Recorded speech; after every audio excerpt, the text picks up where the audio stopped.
Hi guys, I came across some old footage at a friend's house on his computer from a few years back, and I thought I'd share it. I intended to back then, but probably due to being a little bit ashamed or embarrassed about the situation I was in, I decided not to. But I'm in a much better place now, so thought I'd upload it and share it with y'all.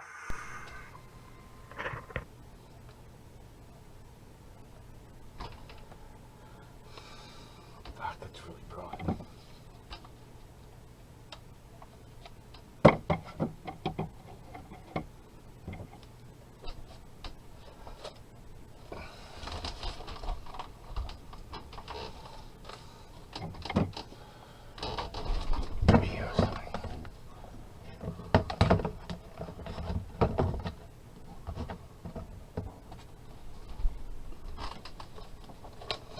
Okay, that's better.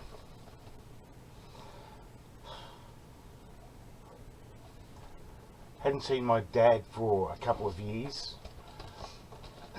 so I decided to give him a call and let him know that I was alive, because I've been sort of travelling around. When I say that, I've been couch surfing, which, there's the camera there, which means staying from one house to the next, finding friends that'll have me for a little while, and then occasionally finding somewhere I can stay, as long as up to 3 months at a time. So I guess you could consider me homeless, because I don't have a residence, no fixed address, and there have been many times over the past couple of years where I've had to stay outside and rely purely on either a jacket or a sleeping bag to keep me warm, or the weather.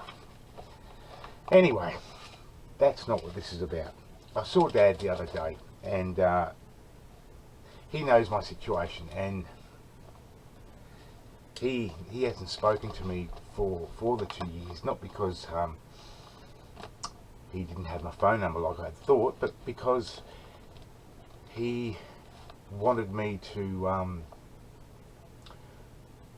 get my shit together, I guess, which is fair enough. So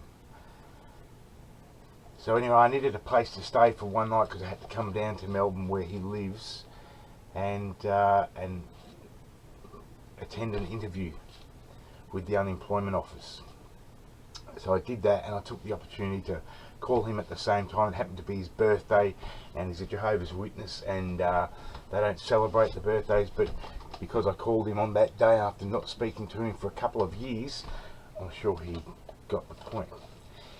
Anyway, so I needed a place to stay. I put it to him, and he said in no uncertain terms, no, that can't happen, but we can meet you for a coffee somewhere. So he didn't really want me even to go to his house. Anyway, we met for coffee, and they were very nice, my stepmum and dad, and they went through all the pleasantries as they do, and tried to convince me that they were genuinely concerned about my situation. I mean, I'm a 44-year-old man. I can sort of see my dad's point of view to a degree, in terms of, you've got to fucking sort yourself out, mate. I've been doing nothing basically for 3 years, and I get that sort of things, but that wasn't the reason that he wouldn't have me to his house. The reason was because he's a Jehovah's Witness, and I am not one. The ironic thing, I thought, was that as I was leaving to get on the train, which they dropped me off at the train station, very nice of them, as I left them, I was presented with a Watchtower await by his wife, and anyway, I happened to read them both, because they're very, very, there's not much content in them like there used to be, so they're pretty quick and easy to read. And I read them both, and anyway, I got a call from Jenny, my stepmum, on the train, as I just finished reading the Watchtower and the Awake that she'd given me, and I said, "Oh, thanks for those magazines. I've read them both." I said, I appreciate that one that you've given me, which which resonates with me pretty well at the moment. And I said, what was that? And I said, you know, hope for the homeless and the poor. And she said, oh, I haven't seen that one or read that one yet. And it happens to be May, which is next month, or we've just started May.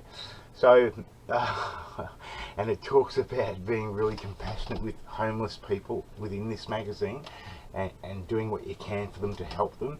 Gives examples of Jehovah's Witnesses doing this in the past with people that have been homeless and poor, and basically spruiks about how compassionate they really are. And I don't think that she actually read that before she'd given it to me. So I thought that was quite